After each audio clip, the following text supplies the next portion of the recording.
అని ఆలోచనలో పడ్డాడు ఆయన. ఆ సమయంలో సీతా కళ్యాణం జరిగిందని రామచంద్రమూర్తి గారు శోధనస్సు ఎక్కుపెట్టారని వీడు కూడా వైష్ణవనస్సు మనింటోనే ఉంది గనక ఈ వైష్ణవనస్సును ఎక్కుపెడితే నిజంగా ఆ రాముడు దైవహంశాసంభూతుడే కనుక అయితే ఆయనకి రాజ్యం అప్పగించేసి మనం కూడా హాయిగా ఎక్కడొక్కడ కూర్చున్నామరా, ఎక్కడొక్కడ కూర్చున్నా హాయిగా మనం కూడా కాలక్షేపం చేయవచ్చు.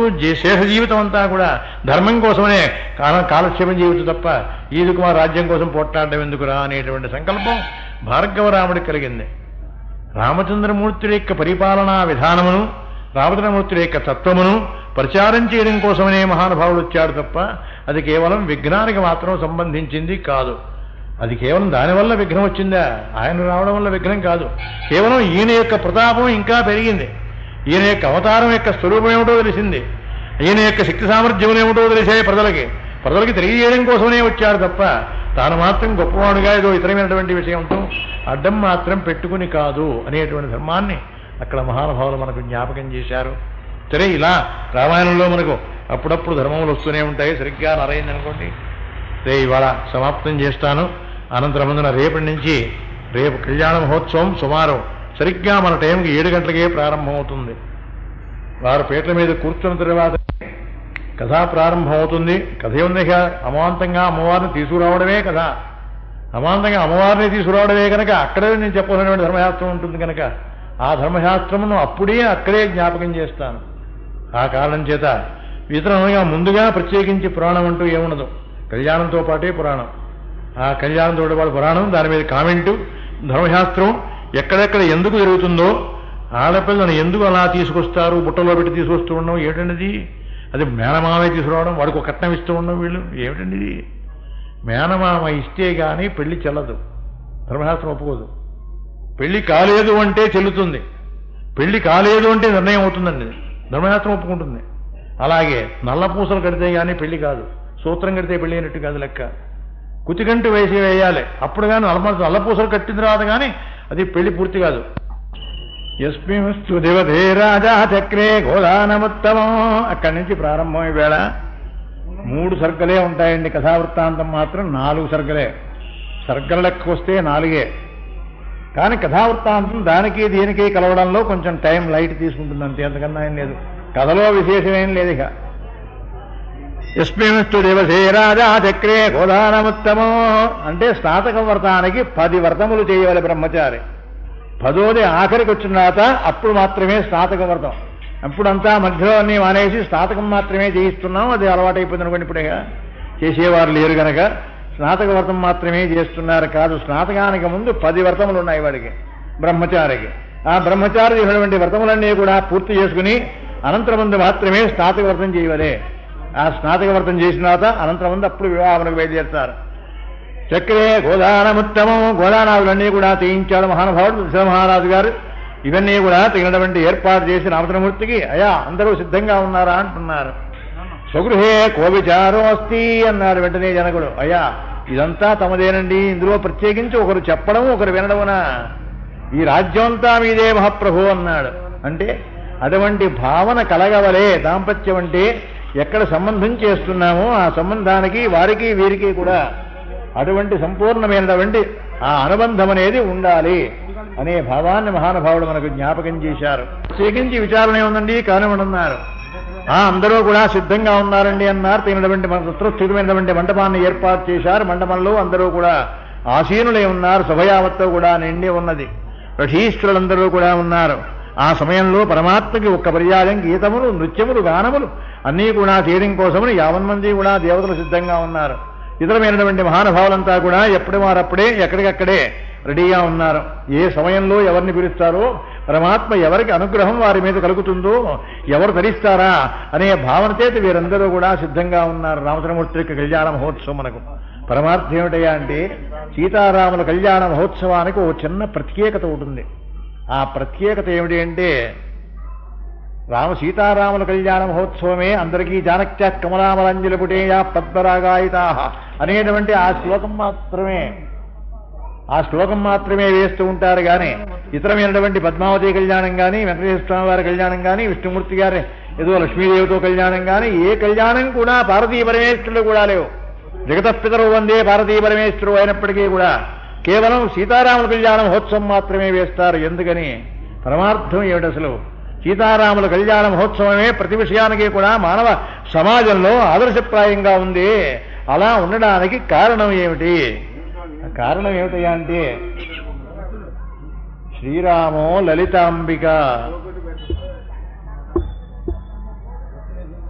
శ్రీరామో లలితాంబిక అని కేవలం ఆ గాయత్రీమాతయే సీతామాత. ఆ గాయత్రిలో ముక్త విద్రుమ హేమ నీల ధవళఛాయై ముఖై త్రయక్షణై 3 నేత్రములు 5 ముఖములు ఉంటాయి. అది ఉంటేనే గాయత్రి. ముక్త విద్రుమ హేమ నీల ధవళఛాయై, ఒకటి తెల్లగా ఉంటుంది, ఒకటి నల్లగా ఉంటుంది. ముక్త ఒకటి ముత్యముల ఉంటుంది. హేమ నీల ధవళఛాయై, ఆ హేమ అనేటువంటి మధ్యముఖం ఉంది, అదే లలితా స్వరూపం. శ్రీరామో లలితాంబిక అని. లలిత యొక్క అవతారమే రామావతారం. అంటే స్త్రీ స్వరూపుడే రామచంద్రమూర్తి. అందుకనే పుంసాం మోహన రూపాయ పుణ్యశ్లోకాయ మంగళం. పుంసాం మోహన రూపాయ, పురుషులకు కూడా ఒక పర్యాయం రామచంద్రమూర్తిని చూస్తే వ్యామోహం కలిగి స్వామి ఒక్కసారి మిమ్మల్ని కౌగులించుకుంటామన్నారు ఋషీశ్వరులంతా. ఎక్కడ? ఆ అరణ్యవాసం చేస్తున్నప్పుడు వనవాసంలో అందరూ కూడా కౌగులించుకుంటాం మహాప్రభు ఈ యొక్క సౌందర్యమును గురించి అన్నారు. ఇప్పుడు వీలు లేదురా, మరొక జన్మ మళ్ళీ వస్తారు, ఇంకో నల్లటాయన, మీరందరూ గోపికలై పుట్టి అప్పుడు మాత్రమే మీరందరూ కూడా నన్ను పుట్టుకోవచ్చు, ఆడుకోవచ్చు హాయిగా, మీకందరికీ లైసెన్స్ అక్కడ కానీ ఇక్కడ మాత్రం సీతామాతకి తప్ప మరెవరికి కూడా స్పృశించే అధికారం లేదన్నాడు. పుంసాం మోహన రూపాయలండి ఆయన. అందువల్ల కేవలం మీకు మాత్రమే అధికారం తప్ప ఆ అర్షీష్ఠులకే, కేవలం అర్షీష్ఠులు మాత్రమే, కానీ ఇలా ఆడుకోవడానికి మాత్రం ముట్టుకోవడానికి వీలేదురా అన్నాడు మహానుభావుడు. అయ్యా మీరంతా మీరు అప్పుడు గోపికలుగా జన్మించండి మీరంతా అన్నాడు మహాప్రభు. గోపులుగా జన్మించగానే సరే వీరంతా కూడా వదిలేశారు, ఊరుకున్నారు. మహర్షుల యొక్క భార్యలు అన్నారు, ఏమండి వీరంతా మిమ్మల్ని సేవించడానికి రమ్మనమంటున్నారు మహాప్రభు రామచంద్ర. మిమ్మల్ని సేవించడానికి వీరంతా వస్తే మేము భర్తల్నే సేవించుకుంటున్నాం కనుక మేము ఎవరిని సేవించుకోవాలి? పరమార్థం ఏంటండి, మేము భర్తలనే సేవించుకుంటాంగా, మా భర్తలంతా మీతో రమ్మనమన్నారా? మీతో వాళ్ళంతా వచ్చేస్తారా? వచ్చేస్తే మేమేం చేయాలి అన్నారు. మీరందరూ గోవులుగా జన్మించమని రామావతారంలోనే వేశాడు మహానుభావుడు ఆజ్ఞ. మీరంతా ఋషీశ్వరుల యొక్క భార్యలే గోవులు, ఋషీశ్వరులే గోపికలు. అందుకనే పుంసాం మోహన రూపాయ పుణ్యశ్లోకాయ మంగళం. ఋషీశ్వరులందరికీ కూడా రామచంద్రమూర్తి మాట ఇచ్చారు కనుక వారే కృష్ణావతారంలో గోపికలుగా జన్మించారు. వారు గోపికలుగా జన్మిస్తే వారి భార్యలు మరి దూరంగా ఉండడానికి వీలు లేదు కనుక వారే గోవులుగా జన్మించారు. గోవుల్ని వీరిని కూడా పరమాత్మ దగ్గరగా పట్టుకుని చాలా జాగ్రత్తగా అవతారం యావత్తు కూడా పూర్తి చేసుకున్నాడు మహానుభావుడు కృష్ణావతారంలో. అందుకని విశేషం ఏమిటి అంటే ఇక్కడ ఈ గోపికలే అర్షీశ్వరులు అన్నారు కదా, వీళ్ళంతా కరెక్టేనా అని, ఆ భావం కరెక్టేనా అని. ఆ చెట్టు చివరికి వచ్చేటప్పటికి భారతంలో స్వర్గారోహణ పర్వంలో ఆ రామచంద్ర విస్తృతము కృష్ణ భగవానుడు దేహాన్ని అలా చాలించేశాడు. ఆ చాలిస్తూ ఒక్క మాట అడిగాడు, ఒరే అర్జున అని కేకేశాడు. ఏమిటి బావా ఏమిటన్నాడు. ఏం లేదు కానీ ఒక్కసారి ఈ గోపికలందరినీ వెళ్ళి గంగా స్నానం చేయించరా అన్నాడు. ఇదో పని దీనికోసం పెద్ద కష్టపడి పిలుస్తున్నాడు బావా, అదేం పెద్ద కష్టమేం కాదు, అలాగే చేయించేస్తానన్నాడు. అలాగే చేయించేస్తాన్నాడు, ఒప్పుకున్నాడు. సరే కృష్ణావతారంలో కృష్ణమూర్తి గారు అవతారం చాలించగానే ఈ గోపికలందరినీ కూడా తీసుకెళ్లారు గంగా స్నానం చేయించడం కోసమని. అక్కడ తీసుకెళ్లేటప్పటికల్లా చాలా మంది గట్టు ఉన్న వాళ్ళంతా చూశారు. ఇంత అందమైనటువంటి గోపికలకి వీడెవరా కూడా వచ్చాడు, వీడిని పట్టుకుని నాకు తగిలిచ్చేసరి తలో గోపికని పట్టుకోవచ్చు అనే భావన వచ్చింది వాళ్ళకి. తలో ఆడదాన్ని పట్టుకోదాం రా, ఏమిటి కోసం వీడి పెత్తనం ఏమిటా ఇక్కడ అనుకున్నారు. సరే అర్జునుడిని తలో తన్ను తన్నేశారు. తలో తన్ను నేర్పగల ఆయన గాంధీవం తీశాడు. గాంధీవం పనిచేయడంలా గాంధీవం పని అయిపోయిందండి. ఆ సమయంలో పాపం చాలా బాధపడుతున్నాడు కనుక పరమాత్మ పైనుంచి దిగొచ్చాడు నారద బ్రహ్మగారు. ఆ భగవన్నామం చేసుకుంటూ పైనుంచి వచ్చి ఏమిటయ్యా గొడవ అన్నాడు. ఏమిటేముందయ్యా చెప్పడయ్యా, వీడెవడో ఆడాలని కూర్చాడు, ఇటువంటి అందమైన ఆడాలని, ఈ ఆడాలందరినీ పట్టుకోదాం మేము తలో కాస్తామన్నారు.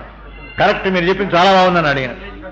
చాలా తలో ఆడదాన్ని పట్టుకుపోతామన్నారు, మీరు చెప్పింది చాలా బాగుందని అడిగిన. ఆ మాట తర్వాత సరే అర్జున కొంపకు పోరా బాబు, తన్నే చంపేస్తారని నేను అన్నాడు. మా బావగారు చెప్పాడు స్నానం చేయించాలి అన్నాడు. నేను చూస్తాను రా మిగతా బాబు పోరా అన్నాడు. గాంధీవం పుచ్చుకుంటా అన్నాడు. నీ గాంధీవం లేదు ఏమీ లేదు, అన్నీ అయిపోయినాయి. కృష్ణ భగవానుడు అవతారం చాలించగానే సమస్తమైన శక్తులు వెళ్ళిపోయినాయి ఎక్కడొక్కడే. అందులో నీ గాంధీయం ఇప్పుడేం పనిచేయదు వీళ్ళ ముందు, కారణం చేతి ఊరుకుంటారా అని చెప్పాడు. అలా ప్రోత్సహించాడు. అనంతరమందున అర్జునుడిని పంపించేశాడు మెల్లగా. అప్పుడు ఈ పెద్ద మనుషులందరినీ కూడా కూర్చోబెట్టాడు. ఏమిటయ్యా మీకు తెలవారిది కావాలంతేనా? కరెక్ట్, కానీ ఒక చిన్న విషయం ఉంది. ఈ తీసుకొచ్చడానికి మాత్రం వీళ్ళకి ఏ విధమైన సంబంధము లేదు. వీళ్ళకి సంబంధం ఉన్నాయని నలట ఆయన ఉండేవాడు, ఆయన పోయినాడు. వీళ్ళందరూ మైలవాళ్ళరా బాబు, కాస్త స్నానం చేయగానే పట్టుకుపోండిరా. పట్టుకుపోండి, నేను వద్దన్నానా అన్నాడు ఆయన. పట్టుకుపోండి, అభ్యంతరం ఏం లేదు, కరెక్ట్, మీరు కోరుకున్నదే కరెక్ట్, కానీ కాదు మైలవాళ్ళరా, మైలవాళ్ళని మాత్రం పట్టుకెళ్ళకండి అన్నాడు. మైలం కనయ్య మంచి మాట చెప్పావా, ఇప్పుడు మైలవాళ్ళని చెప్పలేదు ఎంతమంది వచ్చాడు, ఏదో అతగిస్తున్నాడు తప్ప మైలవాళ్ళని ఒక్క ముక్క చెప్పలేదేమయ్యా వచ్చినవాడు అన్నారు వీళ్ళంతా. సరే, అందరినీ కూడా పరమాత్మ నారద బ్రహ్మగారు గంగలో దింపేశారు. నారాయణ నారాయణ పైకి వెళ్ళిపోయినాడు ఆయన. ఇందాకనేమో ముందే వెళ్ళిపోయినాడు, అర్జునుడిని ఇంటికి పంపించేశాడుగా. ఈయనేమో ఆకాశ మార్గం మీద భగవన్నామం చేసుకుంటూ ఆయన వెళ్ళిపోయినాడు. వీళ్ళు మునిగి లేచేపటికి అందరూ మహర్షులే, పెద్ద గడ్డాలు వీళ్ళంతా తయారైనారు. వీళ్ళ దంపలుగా వీళ్ళంతా మొగాలరా బాబు, వీళ్ళని చేశారా, ఎవడో గారడీ చేశారా ఇప్పుడు అనుకున్నారు. వీళ్ళంతా కూడా నిరుత్సాహపడిపోయి ఏమీ చెప్పుకోలేక, ఏమీ చేసుకోలేక, ఆ విషయం స్వర్గారోహపర్వం దగ్గర రాశాడు మహాప్రభు భారతంలో. ఆ కారణం చేత వాళ్ళంతా కూడా పుంసాం మోహనరూపాయ పుణ్యశ్లోకాయ మంగళం అని పరమాత్మకి ధ్యానం చేశారు. అంటే దానిలో పరమార్థం అనేది ఉంది సుమా అనే విషయాన్ని మనకు జ్ఞాపకం చేశారు. అది ఆ అవతారం యొక్క విశేషం. ఆ అవతారానికి ప్రాథమిక ఎక్కడయా అంటే కేవలం రామావతారంలోనే. పుంసాం మోహనరూపాయ పుణ్యశ్లోకాయ మంగళం మరొక ధర్మం.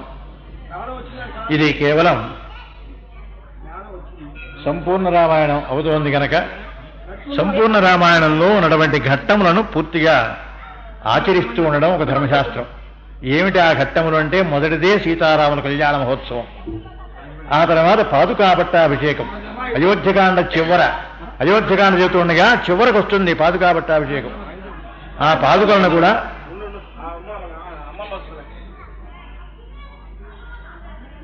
మీరు మాట్లాడకని తగ్గించండి, పని మాత్రమే చూస్తూ ఉండు స్వామి. మీరు మాట్లాడితే నేను మానే వస్తుంది. అది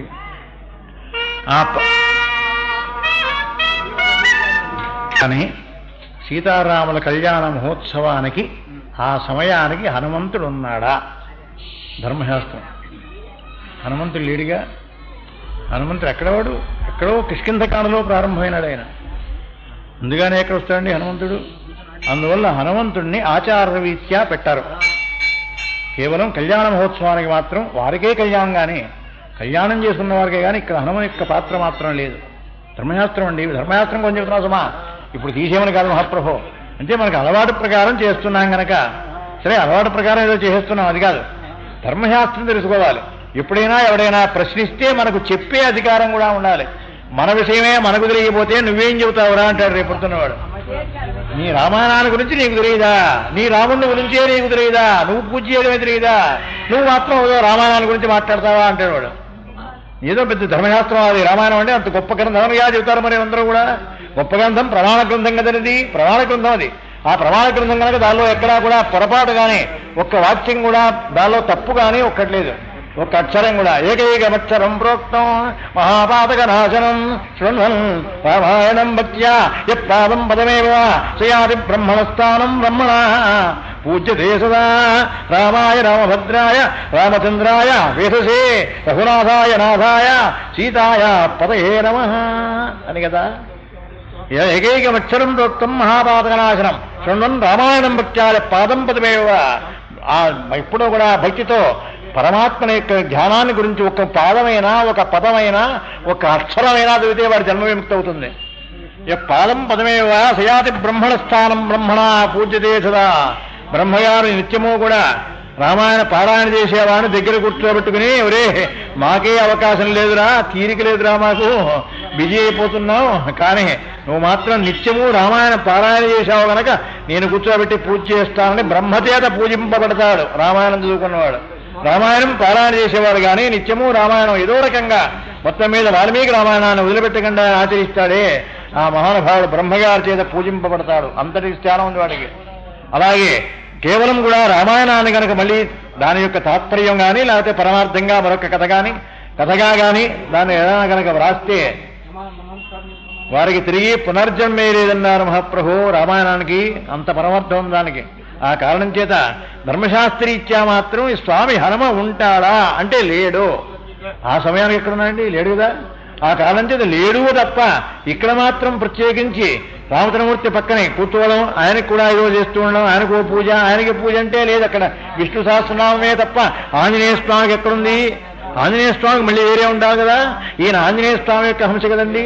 ఎంచేత రావణాసుడు పుత్తలకాయలో కూడా అలా నరికేసి పరమేశ్వరుడి మీద అలా అర్చిస్తున్నాడు. శివాయ నమః అన్నప్పుడు అలా ఒక తలకాయకి ఇలా పెట్టాడు. రుద్రుడికి 11 తలకాయలు ఉన్నాయి. అది రుద్రావతారం కదండి. వీడికి 10 తలకాయలే ఉన్నాయి. పంక్తి భేదం చేశాడు. అక్కడికి వచ్చేప్పటికి లేదు వీడి తలకాయ. వెంటనే పరమేశ్వరుడు ప్రత్యక్షమే ఒరే కేవలం పంక్తిలో కూడా భేదం చేశాం, అందుకనే ఇప్పటికీ కూడా పంక్తి భేదం చేయకు సుమా, కాస్త వేసుకోండి, ఆ పచ్చడో కూరో ఏదో అక్షరం లేకపోయినా సరే కాస్త వేయండి అంటూ ఉంటారు. పంక్తి భేదం చేయడానికి వీల్లేదు. పంక్తి భేదం చేశావు కనుక ఆ ఏకాశరుద్రుడున్నాడే వాడే నిన్ను అవమానపరుస్తాడు రా అని శపించాడు పరమేశ్వరుడు. ఆ శపించినటువంటి వాడే ఆ ఏకాశరుద్రుడే స్వామి హనుమంతుడు. వాడు పరాభవించింది ఎక్కడ? సుందరకాండలో సింహాసనం మీద కూర్చున్నప్పుడు.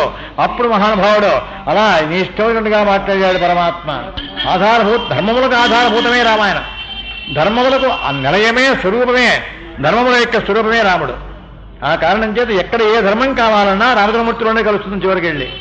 అందుకనే సర్వాంతర్యామైన రాముడు. రామచంద్రమూర్తి లేనటువంటి చోటంటూ లేదు. రామచంద్రమూర్తికి అవతారం చాలించడం అనే ప్రశ్నే లేదు. రామచంద్రమూర్తికి అవతారం చాలించడం లేదు. రామచంద్రమూర్తి చాలించినట్టుగా ఎక్కడా చెప్పలేదు మహాప్రభు.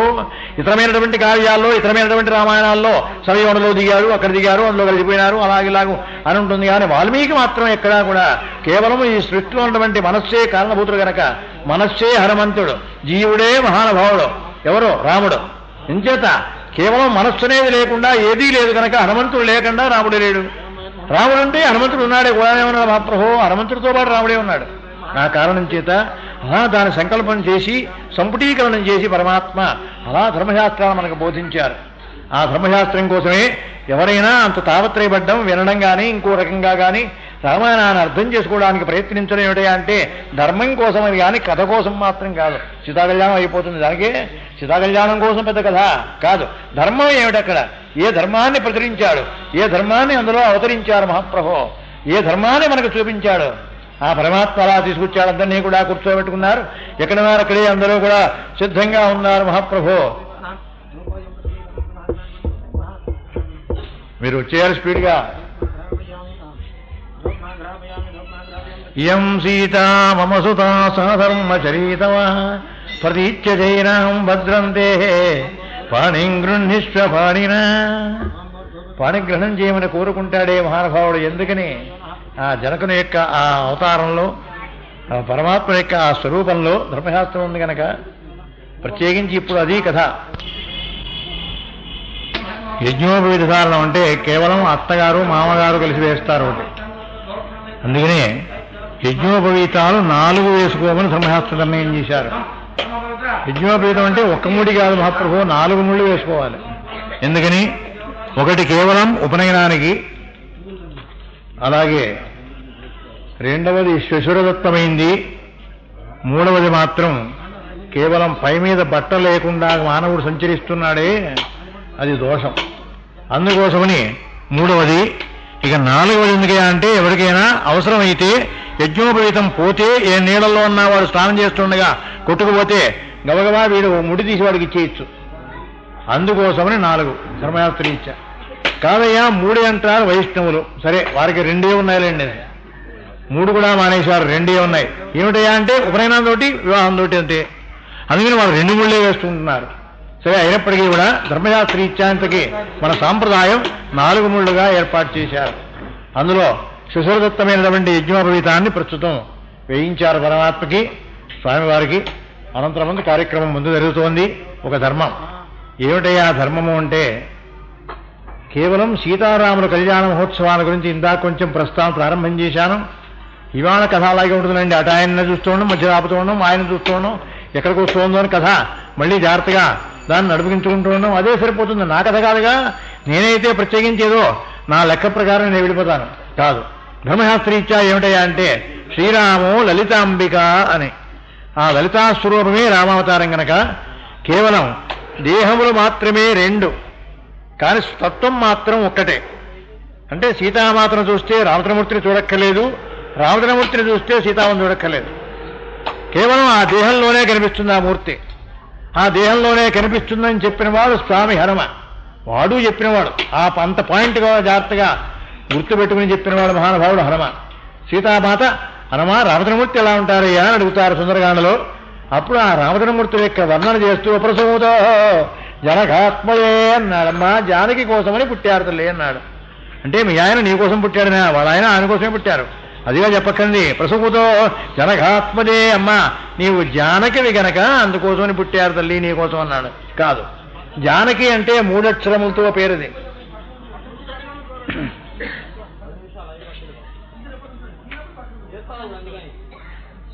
జానకి అంటే 3 అక్షరములతో పేరు గనక రామ ఆ 2 కలిస్తే 3, 2, 5 పంచభూతాత్మకమైనటువంటి స్వరూపం అనేటువంటి భావన ఆ మాటలో వస్తుంది గనక అందుకని ప్రసూతో జనకాత్మజే ఒక అర్థం.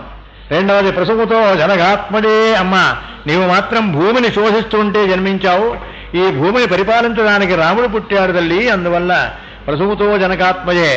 సీతామాత కోసమనే రామచంద్రమూర్తి పుట్టారు. ప్రసూతో జనకాత్మజే, అమ్మా నీవు జానకి తల్లి, రామచంద్రమూర్తి మాత్రమే శ్రీరామచంద్రమూర్తి అమ్మా అనే ధర్మశాస్త్రంతో ఇతరమైనటువంటి విషయాలను కూడా జ్ఞాపకం చేశాడు వాల్మీకి మహర్షి. ప్రసూతో జనకాత్మజే, జానకి కోసమనే రాముడు పుట్టాడు అంటే పరమార్థం కేవలం ఈ భూమిని ఆ మహానుభావుడు పరిపాలించడం కోసమే పుట్టాడు తల్లి అని అందుకోసం జ్ఞాపకం చేశాడు. ప్రసూతో జనకాత్మజే, ఈ భూమినే గనక రామచంద్రమూర్తి పరిపాలించకపోతే ఇది కేవలం వ్యర్థమైపోతుంది తల్లి, ఈ భూమిని పరిపాలించేవాడే ఉండడమ్మా అన్నాడు మహానుభావుడు. అదే విషయాన్ని గుర్తు చేస్తాడు మహానుభావుడు ఎవరు? వశిష్ఠ మహర్షి గారు. కైకమ్మ అడిగినప్పుడు వరములుగా ఈ విషయాన్ని అడిగినప్పుడు ఏం మాట్లాడుతున్నావమ్మా నువ్వు? ఆ కారణం చేత ఏం మాట్లాడుతున్నావు? రామచంద్రమూర్తికి రాజ్యం అక్కర్లేదా? భరతుడికి పట్టాభిషేకం చేయిస్తావా అని అక్కడ అన్నాడు. ఎత్ర రామో భగవద్విధ, రామచంద్రమూర్తి ఎక్కడున్నారో ఏమంతా కూడా రామం వీణా అన జీవిష్కే, మేము మాత్రం రాముడు లేకుండా బ్రతకలేం గనక రాముడు ఎక్కడుంటాడో మేము కూడా అక్కడికి వెళ్ళిపోతామమ్మా. అహం నాహం అయోధ్యాం ప్రవేశ్యామి తపోవనాం, అయోధ్యలో మాత్రం మేము ఉండమన్నాడంతే. విధవా రాజ్యం భవిష్యతి అన్నాడు. అంటే విధవా రాజ్యం భవిష్యతి, ధవ అంటే భర్త, విధవ అంటే భర్త లేనటువంటిది స్త్రీ అని. ఆ విధవా రాజ్యం భవిష్యతి, ఈ రాజ్యము భర్త లేనిది అవుతుందమ్మా అన్నాడు. రెండో అర్థం, నీ భరతుడు ఏలుకుంటాడనుకుంటున్నావేమో, భరతుడు మాత్రం ఈ రాజ్యాన్ని ఏలడో అని పరమార్థాన్ని చెప్పాడు. విధవా రాజ్యం భవిష్యతి అన్నాడు మహానుభావుడు.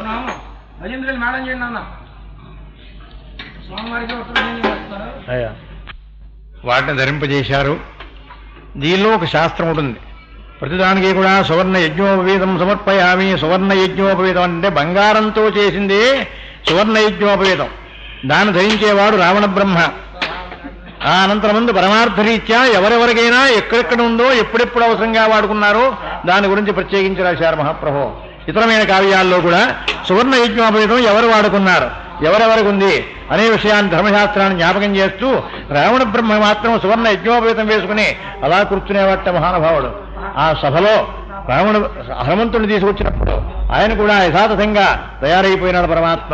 అప్పుడు రావణ బ్రహ్మగారు ఆ యజ్ఞోపవీతం వేసుకుని చిత్ర చామరాములు అన్నీ కూడా వేయించుకుంటూ ఆ సమానంగా మాట్లాడతారు. పరమార్థమును మనకు జ్ఞాపకం చేయడం కోసమని సిద్ధంగా ఉన్నట్టయిన అటువంటి రావణ బ్రహ్మను చూశారు. అహోరోధమహో ధైర్యం అహోద్యుతి ఆహా, ఎంత గొప్పవాడు రా అని హనుమంతుడు మెచ్చుకున్నాడు. మనం మాత్రం తిడుతున్నాం రావణాసురుణ్ణి. నవవ్యాకరణవేత్త మహానుభావుడు హనుమంతుడు మెచ్చుకున్నాడండి. ఇయం సీత మమ సుత సధర్మచరీతవా ప్రతీచ్య చైనాం భద్రం తే పాణిం గృహ్ణిష్వ పాణినా అని చెప్తున్నాడు జనకుడు. ఇయం సీత, ఏమేనయ్యా రామచంద్ర సీతామాత అన్నారు. ఏమండి ఈవిడేసిందని చెప్పాలా? ప్రత్యేకించి భరత మహానుభావుడికి రామచంద్రమూర్తికి ఎదురుకుండా పెళ్లి కూతుర్ని కూర్చోబెట్టి ఆవిడికి కన్యాదానం చేస్తుంటే ఎం సీత అని ప్రత్యేకించి వాల్మీకి రాశాడు. ఎందుకు? ఏడా కారణం? సుదస్సు ముహూర్తే వరకన్యాం దృష్ట్యా అని ఇందాక మంత్రం చెప్పానే. ఆ సమయంలో కనుక ఆ పెళ్లి కుమారుడు ఎవరినైనా పొరపాటుగా ఏ భావనైనా కలిగి ఏదైనా కనుక చూస్తే ముహూర్తం కాస్త ఆ సుముహూర్త సమయానికి ఉన్నటువంటి శక్తి సామర్థ్యములు పోతాయి. ఆ కారణం చేత జాగ్రత్తగా మహాత్మానికి ఎంత బలం ఉంటుంది కనుక నేను చెప్పాగమన్నా కష్టాశ్రమేషాస్తు కాష్ఠా త్రింశత్తు తా కళ తాస్తు త్రింశత్ క్షణ తేత ముహూర్తో ద్వాదశాస్త్రియాం. ఆవిడ మహాతల్లి పతివర్తనాయన అన్నాడు. ఎవరు? జనక మహారాజు గారు సీతామాతతో చెబుతూ, సీతామాతతో రామచంద్రమూర్తి అలా చెబుతూ సీతామాతను అప్పగిస్తున్నాడు. పతివ్రత మహాభాగా ఛాయేవానుగత సదా, ఎప్పుడూ కూడా నీడవలె నిన్నే ఆశ్రయించి ఉంటుందయ్యా. ధర్మాచరణ మాత్రం ఎప్పుడునా తప్పకుండా చేస్తుంది. ధర్మమును ఆచరించడానికి నీతో సహకరిస్తుంది. ధర్మాచరణే చాలా ముఖ్యమైనటువంటిది ఆవిడికి. అటువంటిదయ్యా మా కుమార్తె అంటే సామాన్యమైన అనుకుంటున్నావేమో. ఛాయేవానుగత సదా, ఎప్పుడూ కూడా నీడవలే నిన్నే అనుసరించుంటుంది. ప్రతీక్ష చేయనాం భద్రంతే పాణింగ్రుణ్ణిష్టపాణినా, నాయన చేయిపుచ్చుకో నాయన, పాణింగ్రుణ్ణిష్టపాణినా, పాణిగ్రహణం చేయమన్నాడు మహాప్రభు. ఈ పాణిని కనుక పట్టుకుంటే, పాణిని గ్రహించే వారి శక్తి వీరికి, వీరి శక్తి వారికి వస్తుంది. అందుకనే ధర్మశాస్త్రీత్యా కూడా ఆడపిల్లని గంపలోనే కూర్చోబెట్టి తీసుకురావడం అనేటువంటి పరమార్థం ఎందుకు పుట్టింది? గౌరీ పూజ అప్పుడే ప్రారంభం ఆవిడకి. గౌరీ పూజ అప్పుడే ప్రారంభం అండి. అంత పూర్వం లేదు కదా, అప్పుడే ప్రారంభం చేస్తుంది. అప్పుడు మాత్రం రాయే పెడతారు.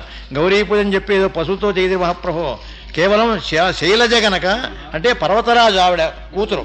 ఆ కారణం చేత ఆ పర్వతం యొక్క స్వరూపం కోసమని ఆ రాయి ముక్క పెట్టి రాయినే పూజ చేస్తారు. అప్పుడు రాయినే పూజ చేస్తారు తప్ప గౌరీ పూజ అంతకుమించి మరొక్కటి కాదు. గౌరీ పూజలో సంకల్పాలు తెప్పించి ఇతరమైనటువంటి గౌరీ పూజ అంతా చేయించి ఈ గంపలో కూర్చోబెట్టుకుని పాపం మేనమామ తీసుకెళ్ళి అక్కడ పెడతాడు. సరే మేనమామ పట్టలేకపోతే ఎవరు పుట్టుకెడుతున్నారు, వదిలేద్దాం ఈ విషయం, లేకపోతే పుట్టే పుట్టుకెడుతున్నారు. ముందు నడిచిపోతుంది. ఏం చేస్తారు? 28 years ఉంటే ఇంక మోస్తాటండి వీడు. ఆవిడికి ఓపుకుందా? వీడికి మాత్రం వీడికేదో కొన్ని తప్పులు ఉన్నాయి. అందుకోసమని ఆ మాత్రం తీసుకెళ్ళి ఆవిడే కనుక అక్కడ పెడితే ఆయన ఒప్పగిస్తేనే పెళ్ళి. మేనమామ కనుక ఒప్పగిస్తేనే పెళ్లి కూతుర్ని పెళ్లి అవుతుంది, లేదు కాదు క్యాన్సిల్ అయిపోతుంది. ఆ పెళ్లి చల్లదండి, ధర్మశాస్త్రీత్యా చల్లదు, తీసేయండి. ఆ కారణం చేత చల్లడం కోసమని ఆ మర్యాద ఆయనకే ఉంది గనక, ప్రత్యేకించి ఆ మేనమామకే ఉందండి ఆ పవర్. ఆ కారణం చేత ఆ మేనమామ తీసుకొచ్చి పిల్లను అక్కడ ఒప్పగించేటువంటి సాంప్రదాయం. పద్మంలో ఉన్నటువంటి తామర పువ్వులో ఉన్నటువంటి సీతామాతను లక్ష్మీదేవిని ఎలా ఒప్పగించాడో సరే అలా ఈ పెళ్లి కూతురును కూడా ఒప్పగించడం కోసమని తామర పువ్వుకి బదులు గంప పెడుతున్నారు మహాప్రభు. అది కాదు మహాప్రభు, శుద్ధారణ చేస్తే పెళ్లి అవ్వదు. కేవలం నల్లపూసలు కడితేనే కానీ పెళ్లి పూర్తి కాదు. అప్పుడు కానీ అది పెళ్లి అని అనిపించుకోదు. మధ్యలో కనుక తన కుమార్తెను కూడా ఒప్పగించాడు. అనంతరమందు తమ్ముడు కూతురు లేనటువంటి వారిరువురిని కూడా భరతుడికి శత్రుఘ్నుడికి ఒప్పగించారు. పాణింగృహ్ణిష్ట పాణినా మాభూత్ కాలం వ్యపర్యయ, మాభూత్ కాలం వ్యపర్యయ. ఆలస్యం కావడానికి వీల్లేదయ్యా, సమయం పోవడానికి వీల్లేదు. వ్యర్థంగా టైం అలా ఎక్కడెక్కడే పోతుంటే ముహూర్తంగా దాడిపోతుంది కనుక అన్నారు. మాండవి శృతకీర్తులను అక్కడ ఒప్పగించారు. ఇక్కడ మాత్రం